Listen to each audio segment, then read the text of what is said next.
नमस्कार आदरणीय पालक आणि विद्यार्थी मित्रांनो.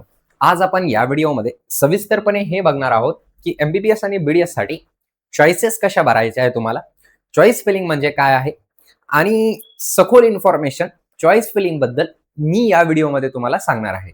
तर व्हिडिओच्या शेवटपर्यंत बघा, कारण तुम्हाला याच्यामध्ये सगळी क्लिअरिटी आली पाहिजे. त्याच्यासोबतच जर का तुम्ही चॅनलवरती नवीन असाल तर चॅनलला सबस्क्राईब करायला विसरू नका. सोबतच तुमचे जे पण काही प्रश्न असतील ते प्रश्न तुम्ही मला कमेंट सेक्शन मध्ये विचारू शकता. आज आपण काय बघणार आहोत बरं का, की चॉईस फिलिंग मध्ये कोणत्या चुका आहेत ते तुम्ही टाळल्या पाहिजे. ठीक आहे. बघा, जर का माझ्याकडून नसल घ्यायची काही हरकत नाही, पण मी तुम्हाला व्यवस्थितपणे सगळं काही समजून या व्हिडिओमध्ये सांगणार आहे. ठीक आहे, चालेल.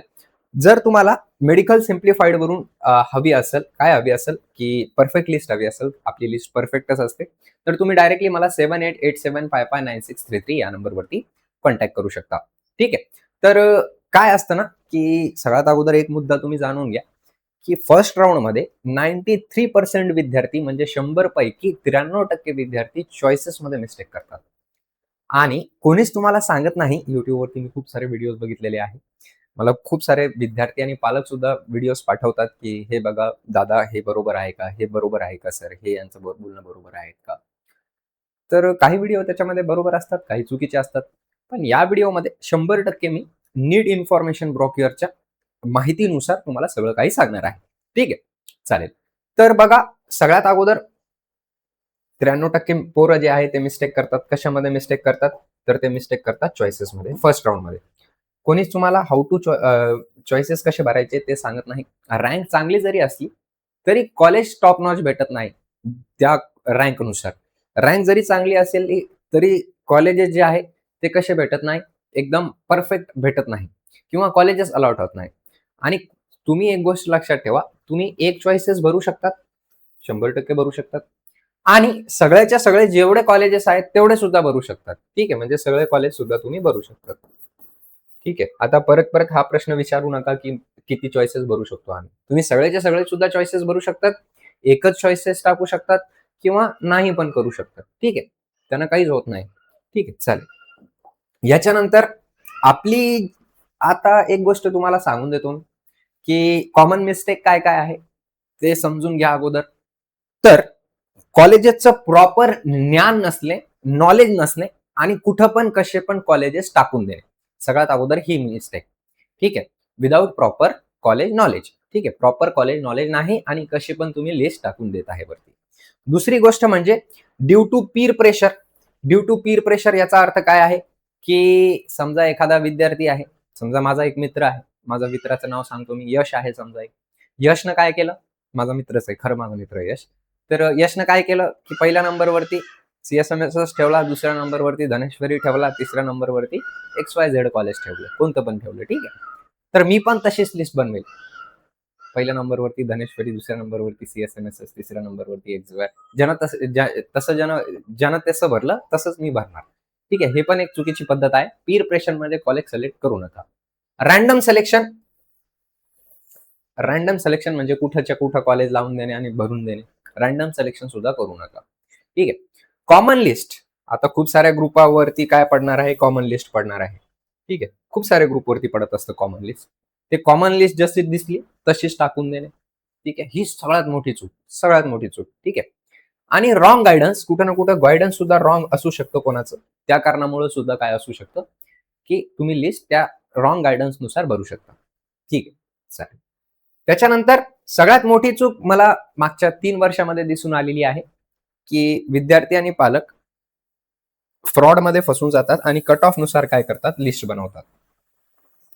तर एक गोष्ट सांगून देणं अत्यंत गरजेची, की तुम्हाला पण हे माहीत असेल, की महाराष्ट्रामध्ये असो किंवा कुठं पण असो, कुठं पण, तर लिस्ट जी सिलेक्शन होतात ते मेरिटनुसार होतात. बरोबर? आणि ऑल इंडिया रँक सगळ्यांची वेगळी असते आणि SML सुद्धा सगळ्यांचा वेगळा असतो. हे तुम्हाला नक्कीच माहीत आहे. बरोबर? सगळ्यांना माहीत आहे. की जी मेरिट असते ती मार्कनुसार नसते ठरत. महाराष्ट्रामध्ये असाल तुम्ही तर ऑल इंडिया रँकनुसार ठरत असते, सॉरी SML नुसार ठरत असते. आणि जर का ऑल इंडिया कोटामधून करत असाल तर ऑल इंडिया रँकनुसार ती ठरत असते. दोन्ही पॅरामीटर आहे ज्याने मेरिट ठरू शकतो. दोन्ही पॅरामीटर आहे. मार्क पॅरामीटर आहे का? तर नाही. मार्क्सचं आणि ऑल इंडिया रँकचं, मार्क्सचं आणि मेरिटचं काही घेणं देणं नाही. कारण एका मार्कवरती अक्षरशः 10 ते 20,000 विद्यार्थी असू शकतात. पण एक ऑल इंडिया रँकवरती एकच विद्यार्थी असतो आणि एक SML वरती एकच विद्यार्थी असतो. हे तुम्हाला समजणं अत्यंत गरजेचं. ठीक आहे. तर जे कॉलेजेस अलॉट होतात ते महाराष्ट्रामध्ये SML आणि ऑल इंडिया रँकनुसार अलॉट होतात आणि जे ऑल इंडिया कोटा आहे त्यांना फक्त आणि फक्त ऑल इंडिया रँकनुसार कॉलेजेस अलॉट होत असतात. एवढं मिसकन्सेप्शन दूर झालं तर याचा अर्थ कुठं ना कुठं असा आहे की ज्यांची मेरिट बसत आहे त्यांनी तो कॉलेज कुठं पण ठेवला तर त्या कॉलेजमध्ये त्यांचा नंबर लागणार म्हणजे लागणार. क्लिअर? Very good. चालेल. आता इथं काय करायचं आहे तुम्हाला सगळ्यात अगोदर? तर प्रायोरिटी सेट करायची आहे. प्रायोरिटी सेट करणं म्हणजे काय असतं की तुम्हाला काय हवं आहे, तुमची इच्छा काय आहे. समजा आता खूप साऱ्या विद्यार्थ्यांची इच्छा अशीच असते की आम्हाला गव्हर्नमेंट कॉलेजेस हवे आहे. तर अगोदर गव्हर्नमेंट कॉलेजेस तुम्ही टाकू शकतात. काही फरक याचा पडणार नाही. ठीक आहे. लागत असतील, मेरिट मॅच होत असतील, मेरिट मॅच झाला तर लागतील ते कॉलेजेस, नाही झाला नाही लागणार. याचा इम्पॅक्ट कुठंच पडणार नाही. कशावरती? तर दुसऱ्या कॉलेजेसवरती, की याची मेरिट मॅच होत होती आणि ते कॉलेज आपल्याला अलॉट नाही झाला असं काही सुद्धा होणार नाही. ठीक आहे. तर याचा अर्थ तुम्ही गव्हर्नमेंट कॉलेजेस अगोदर टाकू शकतात का? जर का नाही पण लागत असेल ते तर यस तुम्ही टाकू शकतात. त्याचं इम्पॅक्ट जे कॉलेज तुम्हाला लागत आहे त्याच्यावरती पडणार नाही. गुड. नाव दुसरी प्रायोरिटी असते की महाराष्ट्रामध्ये आम्ही कुठं पण जायला तयार आहोत, पण आम्हाला कॉलेज जे आहे आम्हाला 4.5 वर्ष जगायचं आहे, 5.5 वर्ष जगायचं आहे त्या कॉलेजेसमध्ये. तर आम्हाला टॉपचीच कॉलेज पाहिजे लिस्टमध्ये. टॉप टू बॉटम आम्ही लावणार. ती पण एक अत्यंत चांगली पद्धत आहे कॉलेज लावायची. त्याच्यामध्ये तुम्हाला तुमच्या रँकनुसार बेस्ट पॉसिबल कॉलेज अलॉट होत असतो. तर हे झालं टॉप कॉलेजेस. ओके. त्याच्यानंतर सिटी वाईज कॉलेजेस. आता काही विद्यार्थी असतात ज्यांना असं वाटतं की मला घरच्या जवळच राहायचंय, मला टॉपचं कॉलेज नको आहे, मी घरच्या जवळच राहणार, तेच माझ्यासाठी सवलतीचं आहे. तर ते विद्यार्थी सिटी वाईज कॉलेज लिस्ट बनवू शकतात. चांगली पद्धत आहे ही पण. दोन्ही पद्धती चांगली आहे. हे तिन्ही पद्धती चांगल्या आहेत. चौथी गोष्ट सिलेक्टेड कॉलेजेस टाकणे, की आम्हाला या कॉलेजेसमध्ये नंबर लागलं तर आम्ही घेणार अथवा आम्ही नाही घेणार. ही पद्धत पण चांगली आहे, पण याच्यामध्ये कुठं ना कुठं रिक्स आहे. कारण त्या कॉलेजेसचं कट ऑफ जर का मॅच झाला नाही तर कुठं ना कुठं तुम्हाला राऊंड 1 मध्ये पस्तावा करावा लागेल. आणि अक्षरशः राऊंड 1 मध्ये कट ऑफ जास्त का जात असतो याचं कारण एकच, विद्यार्थी फक्त आणि फक्त सिलेक्टेड कॉलेजेस टाकत असतात. Is it clear to all of you? Well and good. चालेल. आता हे पण एवढं समजून सांगितलं मी. ते जर का तुम्हाला समजलं नसेल तर मी काही करू शकत नाही. व्हिडिओ मागं घ्या. जर का स्वतःला बनायची असेल तर लिस्ट व्हिडिओ मागं घ्या आणि परत परत बघा. कुठं ना कुठं ते तुम्हाला समजून जाईल. चालेल? ओके. नाव आता मेडिकल सिम्प्लिफाईडची लिस्ट ही परफेक्ट का बरं असते? परफेक्टच असते. मागच्या वर्षी आपण 665 विद्यार्थ्यांना मेडिकल सिम्प्लिफाईडची लिस्ट दिलेली आहे. त्याचा पुरावा दाखवणं अत्यंत गरजेचं. हे बघा, मी पुरावे ठेवत असतो.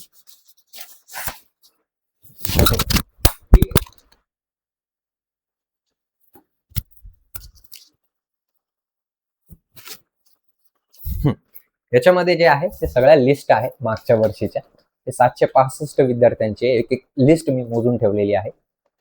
दिसली? तर सगळ्यांमध्ये स्पेसिफिक पर्सनलाइज लिस्ट असते.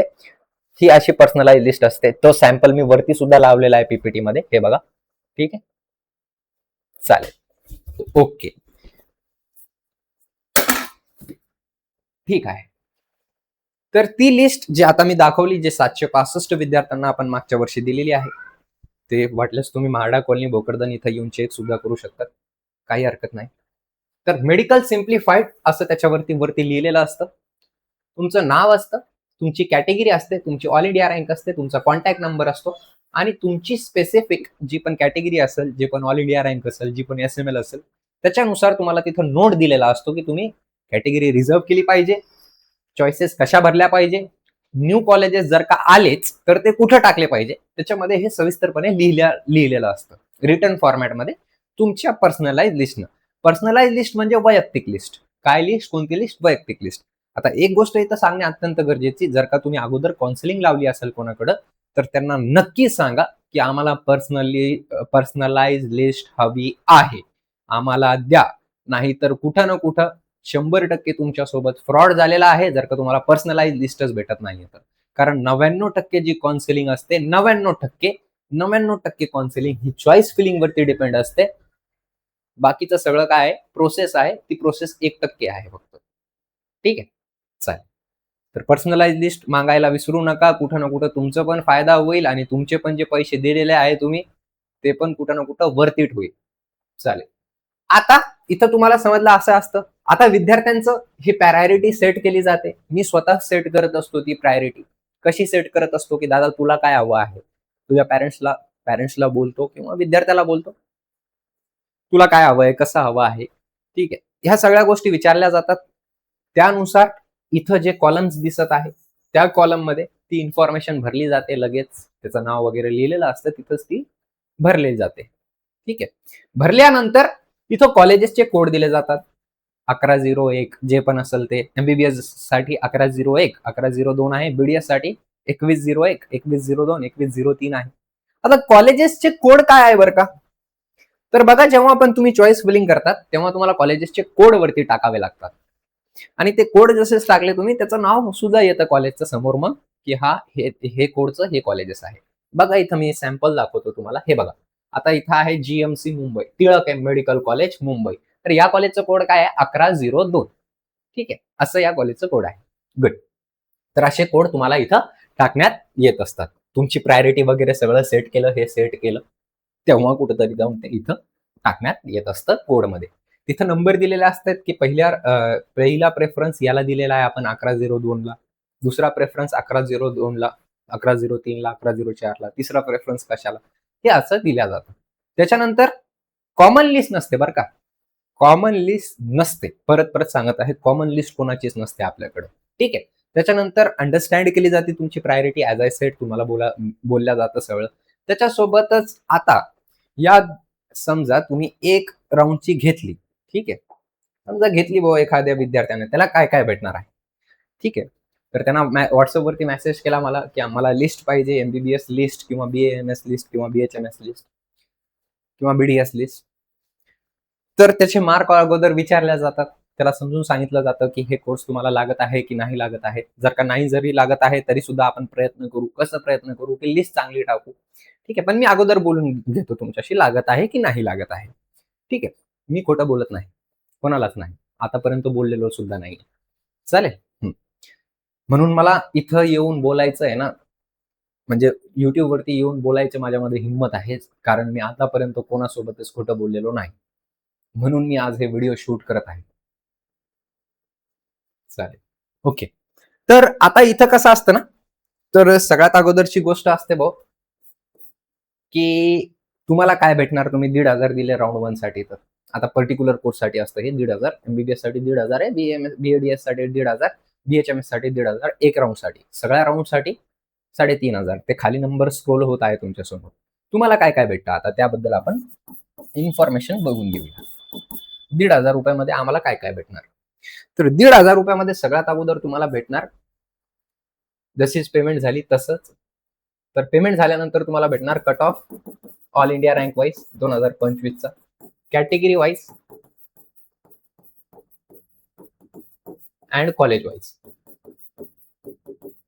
लगेच पेमेंट झाल्याच्या 2 मिनिटानंतर. त्याच्यानंतर तुम्हाला भेटणार कॉलेज रिव्ह्यू. कॉलेज रिव्ह्यू मध्ये काय असणार? हे पण 2 मिनिटाच्या नंतर भेटणार तुम्हाला पेमेंट. ओके. इथं पेमेंट लिहून देतो मी. After payment. ओके. चला. कॉलेजची रिव्ह्यू बघून घेऊया. हां, हे बघा कॉलेजचं नाव असतं, कोड असतं, इस्टॅब्लिशमेंट इयर, सेशन, फॅकल्टी कशी आहे, कॉलेजची रेटिंग कशी आहे, इनटेक कॅपॅसिटी, कॉलेजची रँकिंग, ॲड्रेस कुठे आहे, फीस किती आहे स्टेट कोटाची. ओपन कॅटेगरीसाठी. ओके. चला. सगळ्या कॉलेजेसचे आहे. ओके. सगळ्या कॉलेजेसचे व्हिडिओ सुद्धा टाकलेले आहे याच्यावरती, ते सुद्धा तुम्ही बघू शकतात, एमबीबीएस आणि बीडीएसचे. सध्या लवकरच बीएमएस, बीएचएमएस, बीयूएमएस चे येणार आहे, पण ते आता नाही. जेव्हा त्यांचे रजिस्ट्रेशन संपतील तेव्हा ते व्हिडिओ येईल. ठीक आहे. कॉलेज रिव्ह्यू भेटलं, हे पेमेंटच्या नंतर लगेच. याच्यानंतर काय भेटत असतं?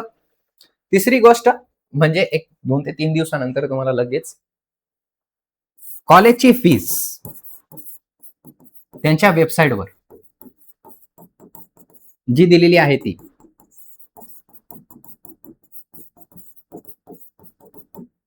आतापर्यंत तयार झालेली नाही, कारण खूप जास्त कॉलेजेस आहेत त्या कारणामुळे. तर हे सुद्धा तुम्हाला त्याच्यामध्ये भेटणार आहे. आता खूप सारे कॉलेजेस काय आहे ना, हे मिसकन्सेप्शन दूर करून घ्या तुम्ही. खूप सारे कॉलेजेस असे आहे जे ओपन कॅटेगरीची फीस तुमच्याकडून अगोदर घेतात, नंतर तुम्हाला 5.5 वर्षानंतर ती कॉलेजची फीस परत भेटत असते. ठीक आहे, सगळीची सगळी. पहिल्या वर्षी खूप सारे कॉलेजेस असे जे कॅटेगरी वाईज फीस घेत नाही, पण नंतर कुठं ना कुठं जाऊन ती फीस तुम्हाला परत येत असते, पण अगोदर तुम्हाला ती फीस भरावी लागते, नंतर महाडीबीटी वरती तो फॉर्म अप्लाय करावा लागतो. ठीक आहे, तर असे कोणते कॉलेजेस आहे त्याबद्दल या पीडीएफ मध्ये किंवा या पीपीटी मध्ये तुम्हाला ते देण्यात येत असतं. चौथी गोष्ट म्हणजे एसएमएल आल्याच्या नंतर तुमची पर्सनलाइज लिस्ट बनवून मिळत असते. पर्सनलाइज लिस्ट बद्दल काय बोललो मी? हे बोललो सगळं. ठीक आहे, हे बोललो का नाही अशी असते म्हणून? हे सगळं मागं तुम्ही बघितलं असं. चालेल. याच्यानंतर हे कधी भेटत असते पर्सनलाइज लिस्ट? एसएमएल नंतर. गुड. याच्यानंतर पाचवी गोष्ट म्हणजे राऊंड संपला, रिझल्ट आला, निकाल आला, 5 ते 6 दिवसाच्या आतात, परत सांगत आहे 5 ते 6 दिवसाच्या आत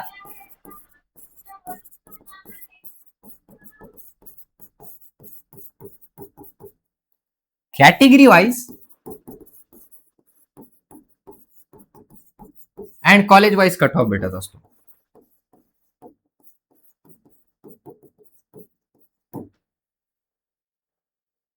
हे तुम्हाला भेटत आहे का? ज्यांच्याकडून काउन्सिलिंग लावलेली आहे, नक्कीच त्यांना ही गोष्ट विचार. जर का नाही मी तर ही 1,500 मध्ये देत आहे राऊंड 1 साठी, सगळ्या राऊंड साठी 3,500 मध्ये. जर का तुम्ही कुठं पण लावलेली असेल, मला काही त्याच्याबद्दल काहीच हरकत नाही. एवढं जर का तुम्हाला भेटत असेल तर हा कंटेंट 10,000च्या पुढचा आहे. खरंच 10,000च्या वरती आहे हा कंटेंट, हा जे सांगत आहे. ठीक आहे, कारण कोणीच देत नाही, साहजिक आहे. पर्सनलाइज लिस्ट तर कोणीच देत नाही महाराष्ट्रामध्ये. फक्त 2-3 जण आहेत. ठीक आहे, फक्त 2-3 जण. तुम्हाला माहित पण असेल, आणि जे 2-3 जण आहेत ते माझे पक्के मित्र आहेत.